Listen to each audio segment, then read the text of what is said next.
A lot of people have this assumption that a super shoe makes me faster. Or is it really dependent on the runner's technique and where they're landing? Every brand has their hands on the good foams. But that doesn't mean that it'll be the fastest for every runner. They've got to come out with a new shoe every year, right? One for sale. Yes. How much of that are they pushing innovation versus are they pushing aesthetics and other things just to drop a new iteration of that shoe? Yeah. Way of the run. We're back. We are back. Way of the run. It's been a while. A couple things have happened. You've been traveling nonstop. Working the rad life. Mm-hmm. Back and forth to Portland. London. Yeah. Crazy. I had a child. Just a small little thing. So that's what's new with us. So we're back and excited to dive back in. We've actually had a list that we've been putting together for a long time of different topics that we're interested in and we think the community is very interested in. And let's just dive into it. Let's dive in. Super shoes. Super shoes. So say more. So it's funny. I've been running for a while. Mostly, like the majority was triathlon based, right? And then over the last 4 years, more just running based. I never used super shoes until last year. First time.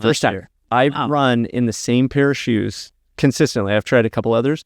I've run in the same pair of like quote unquote minimalistic shoes since I started doing triathlons in 10, 11. So 14 years of wearing the Saucony. But also 2011. I mean, 2011. So, I mean, you figure the 2016, 17 is when the 4% came out. Got it. So it's like a lot of the time you were running in minimalist shoes, you could have been wearing the super shoes. I could have been. And I wasn't like... Good choice. I wasn't like a minimalist guy. Like I loved the feeling of... I always loved the feeling of the road. Feeling my feet feel it, right? And I wore... I think my buddy bought me the Cliftons. And I hated it. It felt like I was wearing clown shoes. Like I was slowed down. I couldn't... probably back then too, I didn't have the best technique. So technique obviously changes with the shoe. I never enjoyed, so I always stuck.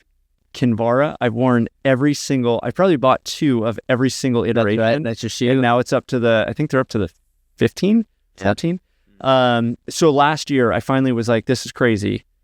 I see all the, like when you're starting a marathon, all you see is super shoes in. Yeah. Like it's not even standard. Yeah. Like Yeah. Zara has a super shoe. Yeah. It's like, it's crazy. I think I forget when it was where someone looked at me and was like, you're like running a marathon in those? And I'm like, yeah, I don't know anything different. So last year was the first year I took the leap, went carbon, and I got to say, brand. I mean, it's stuck to Saucony. So I did the endorphin, the endorphin elites. Yeah. It is a crazy, I mean, it's a cheat. It's a cheat code. It's a cheat code for sure. I didn't have a great training session. I was super busy, maybe 3 days a week running, and I PR'd my marathon. Yeah. It's funny because I have a similar trajectory in the super shoes. I just had my PR in the marathon is not in a super shoe. Okay. It's interesting. So that was 2014. So it was before they came out, obviously. So it wasn't an option. And if you think about back in 2010 when you're talking about and getting the triathlon, Ryan Hall doing like a 2:0. What did he do in Boston? It was like a 2:04 or something. Yeah. The one that didn't count because it was with tailwind. Yep. But in the Asics that he wore, I mean, they were like the most talking about minimal. Just as light as possible, right? That was also that period of time when like barefoot shoes were all the right. It was like that stuff. That stuff was coming out. Yeah. And then the pendulum obviously swang the other way. Well, remember in that era, Hoka was like, correct. A lot of people, if you were injured, you wore Hoka, right? Yep. And like a lot of people laughed at it. Yep. And it's just bizarre to see like high stack heights, just like that's just came out. Yeah. So what's your take on the super shoe evolution? Obviously, this is like in the running world, people are like, especially, a lot of people got into it during COVID. So it's like, they just were born into running with super shoes being available. Yeah. But obviously we've been around a little bit longer to see the evolution of it. I think what's interesting to me is what are we actually talking about with super shoes? Like I think a lot of people have this assumption that a super shoe makes me faster. Correct. The question is, does it make humans faster? And if it does, in what way? Okay. And what distance? Is this across all distances? And I think this is an interesting side tangent to go on is the trail world. Yeah. That's like very new to the idea that you wear a carbon plated high stack shoe on the trail. That's like, now it's a thing. Yep. Right. So, Yeah. but that's a tangent. But I think going back to like the why or really like, is it which component of the shoe is making you faster and why? Correct. And I think you're looking at two big things. You're looking at high stack heights with super foams, which are very light and very responsive. So you get and cushion. So you've got this like softness, but also a lot of return of energy for the force that you're putting into the foam, together with this carbon fiber plate, which is propulsive, going in a forward direction. So you have a torsion control plate, which is like, going lateral stability, or a plate that propels you forward. And the shapes that they're engineering, like this S curve or whatever you have, is designed to maximize the power off toe off. So, I think what's interesting about what happens if you take the plate out, or what happens if you take the high stack foam out, right? And I think that's where you start to see like what is actually doing which part. Yeah. And in just plates alone, we've had plates in shoes in sprinting for how many decades? Yeah. Like every spike is a plate with spikes on it. Is there the same return though as like the new carbon plates that's in? It's so the plates themselves and the carbon is lighter and stronger together. So you're getting less weight with, more rigidity, right? So that's like been a continuing evolution in materials. And that's what's also really interesting. I just got back from the materials show in Portland, and the innovation happening in China and Vietnam and all materials, foams, plates, all of it, upper materials. It's like, that's why things are getting so light. Yeah. And from a foam perspective, so responsive and durable. It's pretty wild. So defining a super shoe is basically high stack and carbon plate, right? Or some kind of plate. The two together, because the plate itself, has already been, right? And then this high stack, also, I think the high stack component, like that's what's getting really interesting, because the foams are getting so good. So then I think we're asking this question of like, what is doing what, right? And then also, we haven't also identified this. This is what's really crazy right now with all the different brands, the geometry. So where you start your rocker, like what percentage back from the toe and from the heel, your heel bevel, where do you start those? And then what's the degree of angle? What is this? And what's the shape? So let's take that for example. So is the super shoe design, is that a general consensus of where we want to put this? Or is it really dependent on the runner's technique and where they're landing? I think within the super shoe category, you're going to have every runner in the variation of their mechanics they're going to have a preference, or they're going to have a shoe and a brand that suits their running form better. Got it. Right? Like if you're more of an overstrider, there's shoes that correct and deal with that roll through better. Mm-hmm. There's some that are just full on, like you're landing on the floor. Like the Mizuno Wave Rebellion, 3, I think it is now. It is like, have you seen this shoe? It's like, it's got this crazy, like you can't land gap, right? Yeah. It's like, there's just nothing there in the heel. So it's like, you're not landing on your heel. And if you're trying to land on your heel, you're in trouble there. So anyway, it depends on the runner, and then that depends on the brand.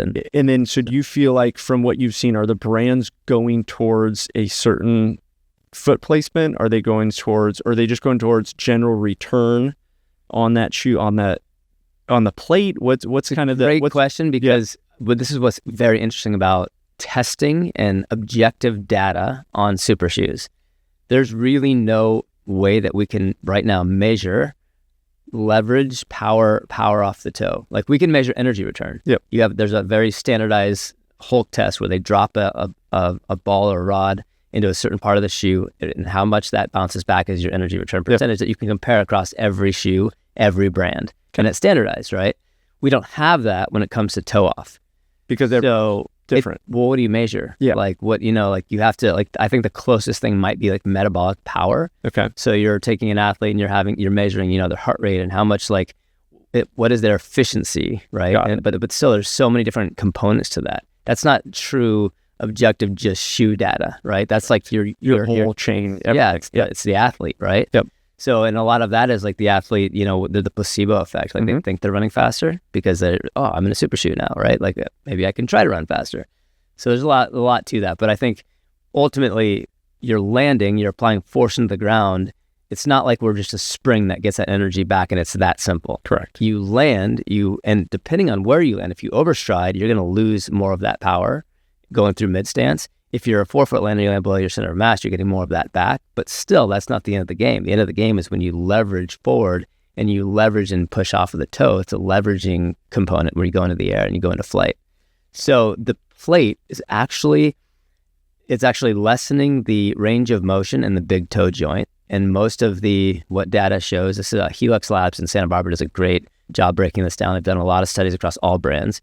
And they have found that the biggest thing that the plate is doing is keeping that big toe joint from too much flexion, which is where you're dumping a lot of energy on toe off. And then obviously during a marathon, a lot of pain, fatigue, right, over time in your feet. Well, that's the other component, whereas like the foams, like are we talking pure speed power, or are we talking reduction of fatigue over time?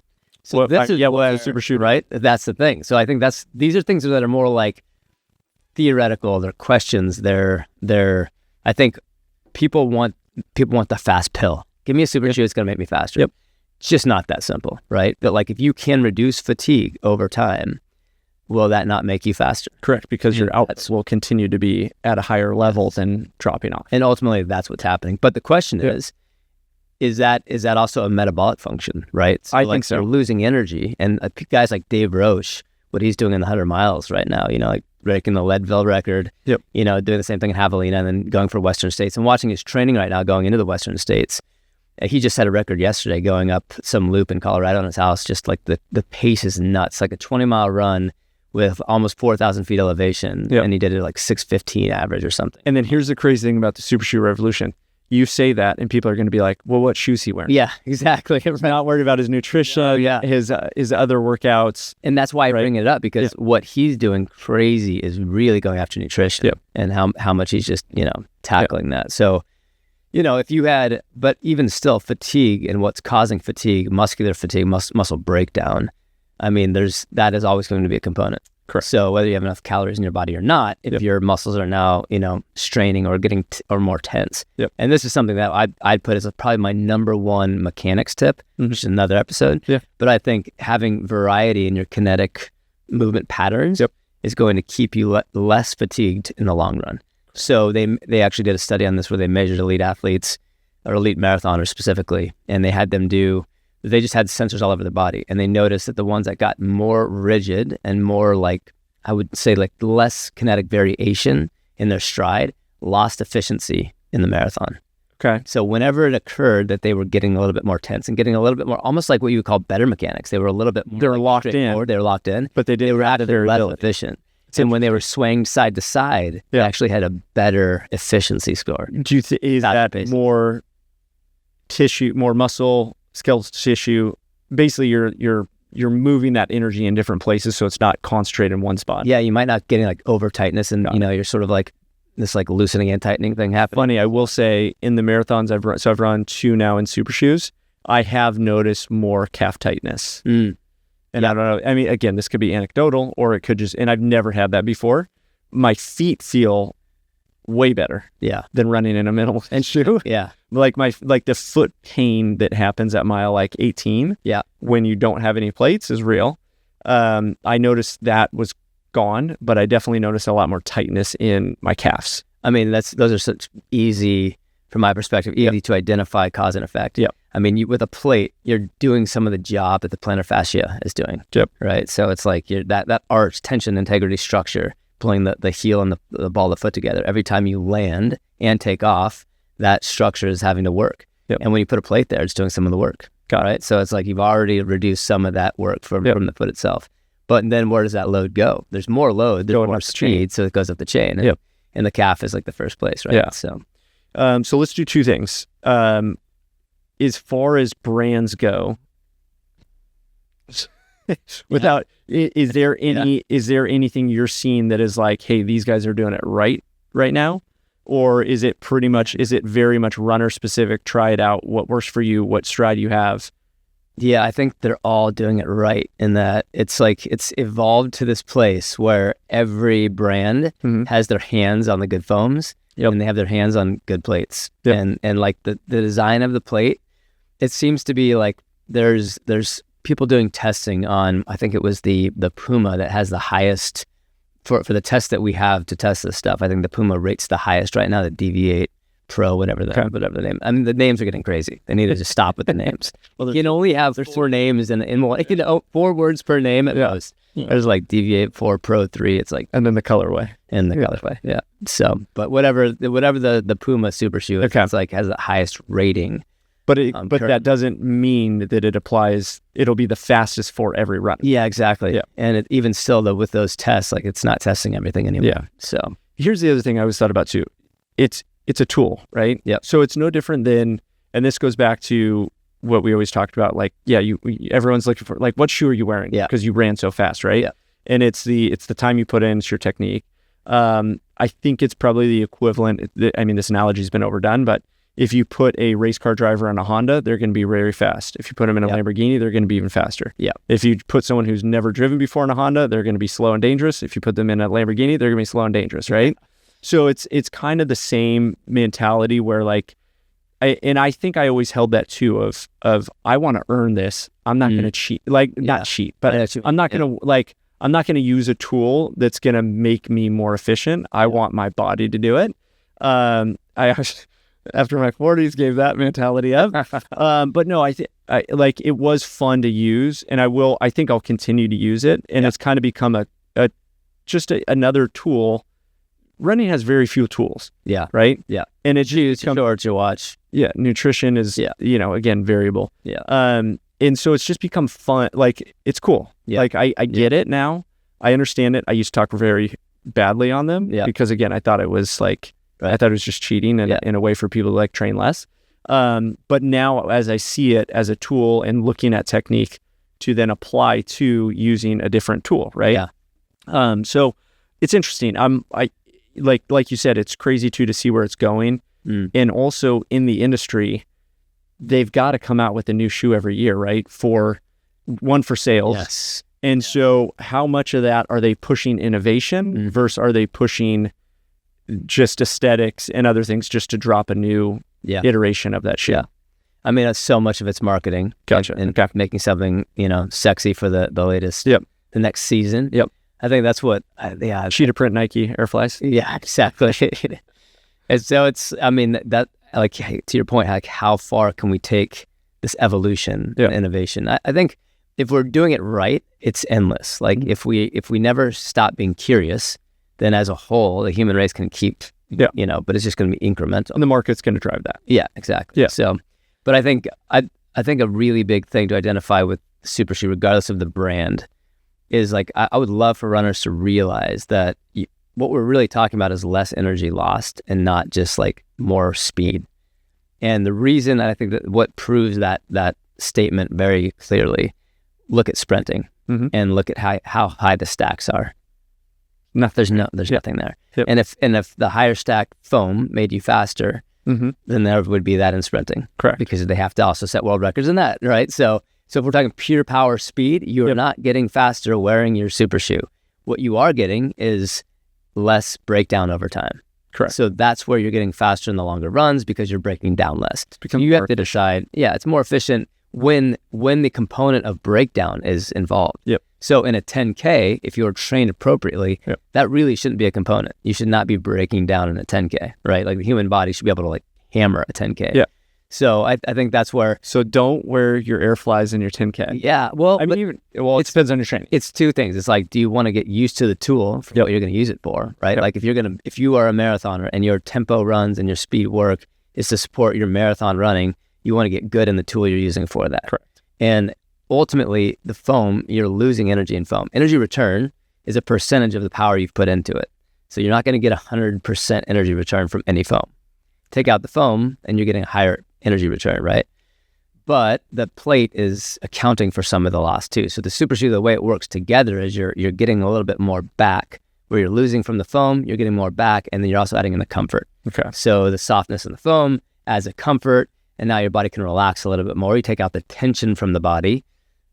Well, that may make you faster, right? Yep. Like you're saving energy. So, and that suppleness, like that can, and that can also just make you healthier. So I think like, to your point of bagging on it over the years and like, I didn't need that shit and like minimalist, I was the same way. And my PR still to this day is not in a super shoe, right? So Flyknit Racer, that's my PR in the marathon. It's like, And part of that is also like where I came into the game and when I was at my fastest in running is before super shoes, right? So, but I did run, like in 2021, I ran the Boston Marathon, very fit for myself. I ran an Adidas super shoe that was the illegal one, the 50 mil stack. I loved the shoe. The whole cycle I ran in that. I did Hoka in the beginning and then that one. But then now I realized it was illegal. I had to wear the Alpha Fly. And that was a weird comparison because I wore the Adidas super shoe, moved to the Alpha Fly in the last week because that was the only one that I had legally that I could use. And it was just really, it was Alpha Fly 2. And it was really squishy. And it, I wouldn't say it fucked up my race, but I was not happy. I was like, damn it. Yeah. If I could have just worn and it wasn't even like, I don't think it was the 50 mil stack height that was the nice thing about the shoe anyway. It was like, it's illegal because of the stack height, but like it wasn't that. It was a little bit more firm under my foot, which for me just worked. And the Alpha Fly was a little squishy and soft. And so I just felt more loss of power in the Nike in that particular instance. But anyway, I think, it's... Yeah, so where are we at with illegal shoes now? What's still 40 mil stack height. Okay. That's where we're at. And the reason, the justification is? They had to land somewhere. That's it. Yeah. There's no rhyme or reason. It's crazy. It's crazy. And then what is, if you show up to, I mean, Boston's a little different, but if you show up to New York or Chicago, and you have an illegal shoe on, are you getting dinged? No. What's going on? So the reason in Boston, I was in the pro field, so they have to check, you have to actually check your shoes in, bring them to check in. Age group, they don't have to worry about it. No. I mean, and this is one of those things where it's like a technicality where like if someone was like, oh, Dan Cox wore that shoe, what's our Matt Choi? Yeah. If he ran an illegal, he'd be smeared all over the internet. It's like let's take him down. Yeah. We have something to. But literally, 10,000 other people are wearing the same thing. Okay. So no issues wearing illegal shoes if you're an age group. I'll get in trouble for saying it, but it's a no. I mean, if you're not trying to win the race, what does it matter? Yeah. And I think but also the question is like, is it actually benefiting you to get the extra 10 mil of foam under your foot? Yeah, it's probably only if you train in that shoe and like that shoe. Yeah. Right. The other funny thing about this is like they take those measurements from a very specific place in the heel and the forefoot. If you look at that Mizuno, it's got like, I don't know what the number is. It's like 50 or 60 mil of actual foam underfoot if you measure it from the middle of the foot. But from those two spots, just from the two spots where they measure, those spots don't have as much foam. So, there's kind of ways that they've worked around it. But I just don't, it's not as clear to say that like the higher the stack, the faster you're going to run. Okay. It's not a spring that. Yeah. I think this is good. I think the last thing I want to touch on before we go is, so if you're having a runner who's doing marathons and they've worn super shoes or want to find one that works for them, what's the recommendation? Great question. with maybe not so clear of an answer. Yep. And I think it's because of the other component, which is the shape. So I think you have to find a shoe that's shaped and specifically the rocker geometry in the front of the shoe, where you land in the shoe and like how you deal with mid stance, and your stability in mid stance is important because different shoes have a longer or shorter flat section in the middle of the shoe. Okay. And your needs as a runner in mid stance will determine your comfort in that shoe. So if like you spend a lot of time in mid stance, if you're an overstrider and you're like taking a lot more time, also the transition component of going from your heel onto your midfoot onto toe off, all of those things are different in every shoe. So you really do have to like go and try the shoe, and there's not like a brand that's doing it better for, you touched on previously that I don't want to wear this crazy speed shoe for just my everyday run, or for like, I want to earn it, right? And I think ultimately this was all designed for really fast elite runners. And there's definitely data that shows that different designs of geometry and different plates that are tuned harder work better for faster running. So if you're a sub 6 minute miler or a sub 5 minute miler, there's shoes that will work better for you because of the way that they're designed. Yep. And so it isn't just one size fits all. But a super shoe for a 12-minute miler is still going to feel really good for anybody. It's not designed for that person, but it's still like you're going to feel the bounce going down the road. It's going to feel soft. It's probably going to make you a faster marathoner if it's not all you run into. And I think that's the other good point. Get a daily workhorse shoe that doesn't have a plate in it and doesn't have super foam. So you can actually like get your body adapted. Build your foot strength. Yeah, build your foot strength, your leg strength, everything. And then when you put that super trainer, super racer on, which are two different shoes, by the way, you actually get a benefit, right? Yep. So, and do enough training in each of those shoes to where it's not a total surprise and you don't blow your calves out like in the middle of your race like you did. Don't do it, Dan. Yeah. Never listen to me. I think that's great. I think that's a good wrap up. Like I said, I think in the super shoe world, it's brand driven right now. Yeah. And it's influencer driven, like everything is. Yeah. And so no one's really diving into. Everyone's just like the Nike Fly is the best. Yeah. The Scott. Everything's compared. How many runners ran in this during Boston, right? And it's like it's like such ridiculous stats. Yeah. And it's also like availability too, and price and everything else. So, I think it's like pick the shoe. Like, and well, let's go back to this too. Do you think that a workhorse shoe and the super shoe of that same brand is a good way to go, or is that not? What you get with a brand, if you like find a brand that you like or works for you, like what you do with Saucony, like they have a perspective for what they're doing with the foot in regards to like the shape of the last. Mm-hmm. So this like, which used to be made out of wood, now are made out of plastics and whatnot. Like they have their last, and they often will have multiple lasts within the brand, right? But there like is some perspective on how they see the foot shape. A Nike last is a Nike last. Mm-hmm. They're traditionally very narrow, and that's just their perspective. And if you have a narrow foot, like you're probably gonna like the Nike, right? And it's like, so every brand has their own like last, and so I think that's a component. So, but it isn't going to completely translate into that's the super shoe. No, the evolution. Yeah, and because also if you think about the perspective on last, they also have a perspective of what is making a shoe fast. Like some of them are really focused on the shape of the forefoot rocker. Yep. Some of them are like, whatever. We just want a really good plate, And some are like, we really care about the shape of the plate, and that's like, if you do anything close to our plate shape, we're going to sue you. I'm not going to say what brand does that.